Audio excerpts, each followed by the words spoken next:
رسوله الكريم أما بعد عن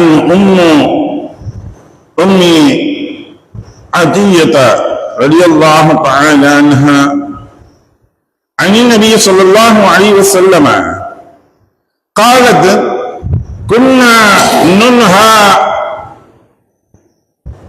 أن نحب على ميت قوم فوق ثلاث إلا على زوج 4 شهور و10 ولا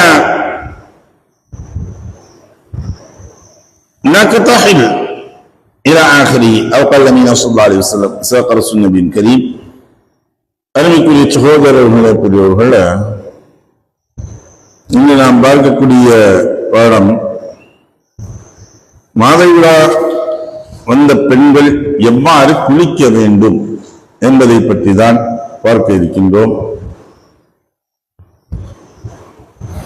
அவர்கள் குளிக்கக்கூடிய முறைகள் என்று பார்க்கப்படும் போது முழுமையாக இவர்கள் தூய்மை அடைந்ததற்கு பின்னால் தலைமுடியை அவிழ்த்து விட்டவர்களாக குளிக்க வேண்டும். அதே சமயத்தில் ரசூலுல்லாஹி ஸல்லல்லாஹு அலைஹி வஸல்லம் அவர்கள் சொல்லும் பொழுது சொல்லி காட்டுகின்றார்கள். ஆயிஷா சித்திகா ரலியல்லாஹு தஆலா அன்ஹா அவர்கள் அறிவிக்கக்கூடிய ஒரு ஹதீஸ், அன்சாரி பெண்களில் ஒருவர் நபி ஸல்லல்லாஹு அலைஹி வஸல்லம் அவர்களிடம் வந்து, மாதவிடாயில் இருந்த நான் சுத்தமாவது எப்படி குளிக்க வேண்டும் என்று கேட்டார்.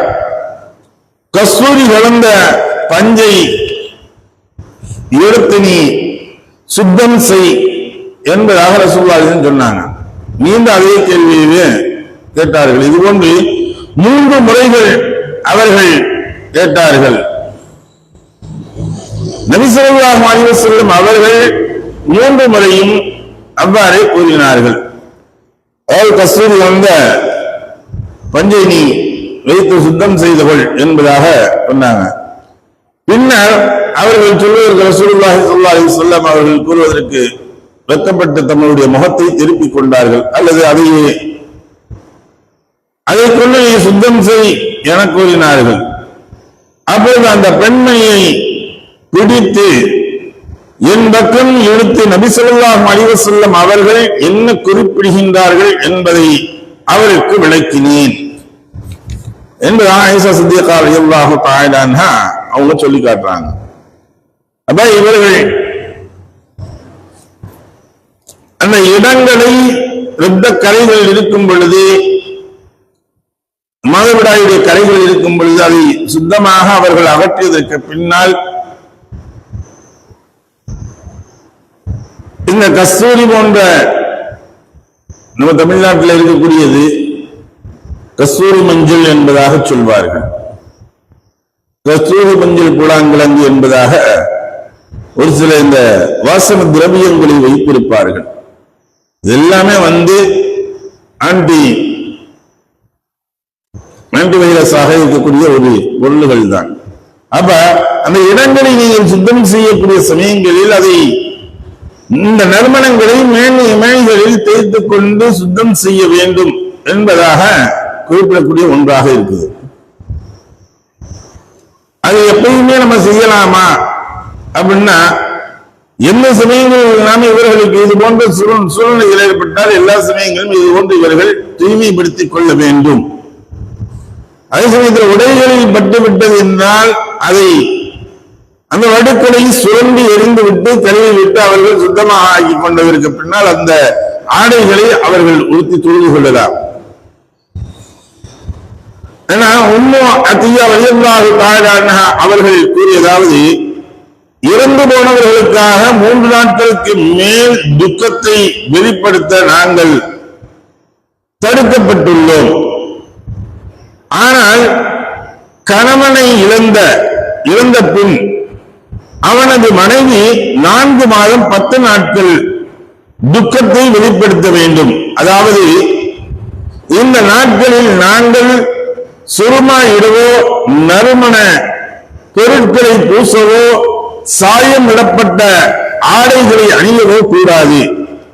ஆனால் நெய்வதற்கு முன்பதாக நூலில் சாயம் இடப்பட்டிருந்தால் அப்படி தயாரிக்கப்பட்ட ஆடைகளை அணிந்து கொள்ளலாம்.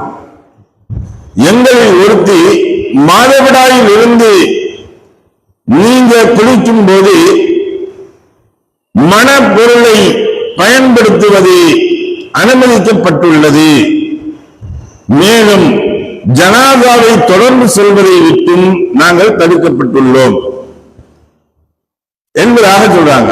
அப்ப நறுமணம் உபயோகிக்கக்கூடாத சூழ்நிலைகள் அவர்கள் இயற்கையான நறுமணங்களை இது போன்ற நறுமணங்களையும் உபயோகிக்கக்கூடாத சூழ்நிலைகள் எப்பொழுது கணவனை இழந்த ஒரு மனைவி அதை அந்த 4 மாதம் 10 நாட்கள் தடுக்கப்பட்டு இருக்கின்றது.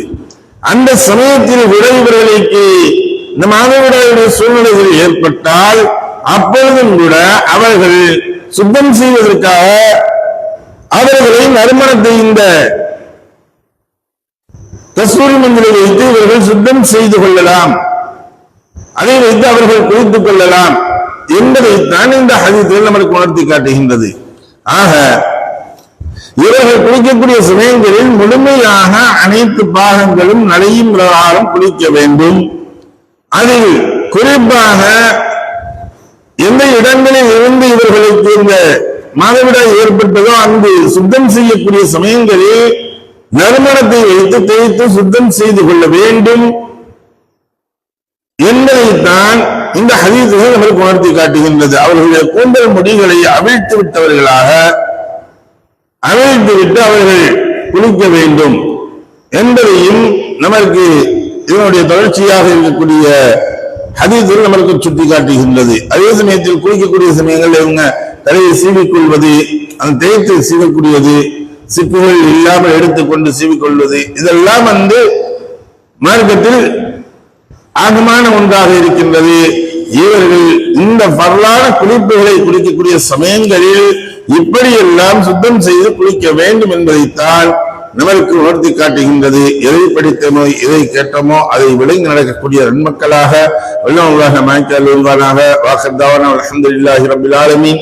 சுப்ஹானல்லாஹி வபிஹம்திஹி சுப்ஹானக்கல்லாஹும்ம வபிஹம்திக வநஷ்ஹது அன் லா இலாஹா இல்லா அன்த வநஸ்தக்ஃபிருக வநதுபு இலைக். ஆமீன். சுப்ஹான ரப்பிக ரப்பில் இஸ்ஸத்தி அம்மா யசிஃபூன் வஸ்ஸலாமு அலல் முர்ஸலீன் வல்ஹம்துலில்லாஹி ரப்பில் ஆலமீன்.